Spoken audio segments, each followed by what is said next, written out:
जब आप बीमार पड़ते हो, आप दवा खाते हो। आप कभी ये सोचे हो कि जब आप दवा खाते हो तो वो हमारे शरीर में पचता कैसे है? देखिए, दवा शरीर में काम कैसे करता है, अगर आपको ये जानना है तो आपको 4 टर्म हमेशा याद रखना है, क्योंकि दवा शरीर में इन्हीं 4 चरणों से होकर गुजरती है और अपना काम करती है। पहला स्टेज है अब्जॉर्प्शन, दूसरा स्टेज है डिस्ट्रीब्यूशन, तीसरा स्टेज है मेटाबॉलिज्म और चौथा है एक्सक्रीशन। चलिए सबसे पहले हम ये जान लेते हैं कि जो दवा हम खा रहे हैं उसका हमारे जीआईटी ट्रैक्ट में अब्जॉर्प्शन कैसे होता है। देखिए, जैसे ही हम अपने स्टमक में मेडिसिन को लेंगे, सबसे पहले ये मेडिसिन हमारे स्टमक जूसेस के कांटेक्ट में आता है। अगर स्टमक में इस मेडिसिन को जगह मिलेगी, मतलब स्टमक में फूड वगैरह नहीं होंगे, तो ये मेडिसिन तुरंत ही डिसइंटीग्रेट होकर स्टमक के जूस में ही डिसॉल्व हो जाएगा, यानी पूरी तरीके से घुल जाएगा। अब देखिए, अगर जो दवा हम ले रहे हैं उसका नेचर एसिडिक होगा तो दवा स्टमक में ही ब्लड में अब्जॉर्ब हो जाएगी, और अगर दवा का नेचर बेसिक हुआ तो दवा जो डिसइंटीग्रेट होकर डिसॉल्व हुई है वो हमारे स्मॉल इंटेस्टाइन में जाएगी और स्मॉल इंटेस्टाइन में ब्लड में अब्जॉर्ब होगी। बट अधिकतम दवाइयाँ स्मॉल इंटेस्टाइन में ही अब्जॉर्ब होती हैं। अब्जॉर्ब होने के बाद ये दवाइयाँ अब डिस्ट्रीब्यूशन के स्टेज में आती हैं, जहां आपको बता दें कि उनका डिस्ट्रीब्यूशन टोटली ब्लड फ्लो पर निर्भर करता है। अगर आपको ये लगता है कि हमारे शरीर में ब्लड का फ्लो शरीर के हर एक अंगों में समान होता है तो आप थोड़ा गलत है। शरीर में लिवर, ब्रेन और किडनी में ब्लड का फ्लो कंपैरेटिवली ज्यादा होता है। इसीलिए इन ऑर्गन की तरफ जो हम दवा खाए रहते हैं, जो अब्जॉर्ब हुआ है दवा, वहाँ पर इन ड्रग्स का डिस्ट्रीब्यूशन ज़्यादा होता है। पर इसमें थोड़ा सा कॉम्प्लिकेशंस है। जो दवा हम खाए रहते हैं अगर वो फ्री फॉर्म में रहे तो आसानी से ऑर्गन में चली जाएगी।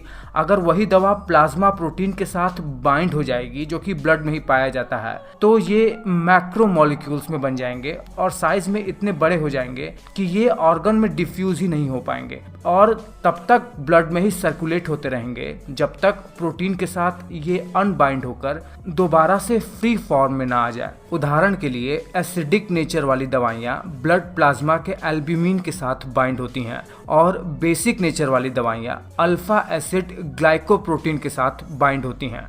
सबसे ज़्यादा दवाइयों का डिस्ट्रीब्यूशन हमारे लिवर में होता है, और जब लिवर में ये दवाइयाँ आती हैं तो इनका मेटाबॉलिज्म होता है, जो कि दवाइयों के वर्किंग का तीसरा स्टेज है। देखिए, जो मेन काम है लिवर का दवाई के मेटाबॉलिज्म में, वो है अगर कोई दवा लिपिड सॉल्युबल है तो उसे वाटर सॉल्युबल में ये लिवर कन्वर्ट कर देता है, जिससे आसानी से दवा यूरिन के थ्रू हमारे शरीर से एक्सक्रीट हो सके।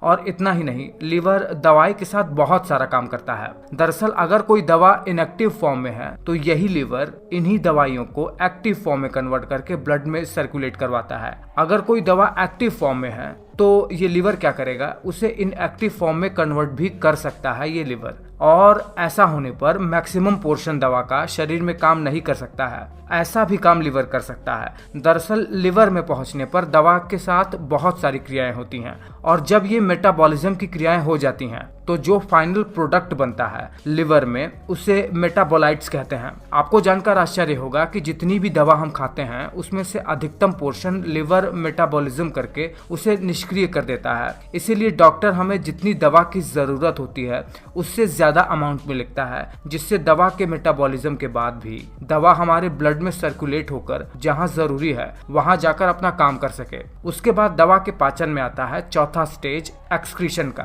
एक सर्टेन टाइम लिमिट के बाद, लगभग 5 से 6 घंटे के बाद, अलग अलग दवाइयों के अनुसार किडनी से फिल्टर होकर ये दवाइयाँ हमारे शरीर से एक्सक्रीट हो जाती हैं। हालांकि हर दवाइयों का हाफ लाइफ अलग अलग होता है। कुछ दवाइयाँ ब्लड में अब्जॉर्ब होने के बाद अपने पीक पर लगभग 4 से 5 घंटे में ही पहुंच जाती हैं, और उसके बाद किडनी से फिल्टर होकर एक्सक्रीट हो जाती हैं यूरिन के थ्रू। बट कुछ दवाइयाँ जो प्रोटीन के साथ बाइंड हो जाती हैं मेडिसिन के फ्री मॉलिक्यूल से, उसी मेडिसिन के फ्री फॉर्म के मॉलिक्यूल के एक्सक्रीट होने के बाद, तो ये दवाइयाँ जो प्रोटीन के साथ बाइंड हो चुकी थीं अब अनबाइंड होकर दोबारा से ब्लड में रिलीज हो जाएंगी, और दवाइयाँ ज्यादा देर तक शरीर में काम करती रहेंगी। इसीलिए कुछ दवाइयाँ ज्यादा देर तक चलती हैं हमारे शरीर में।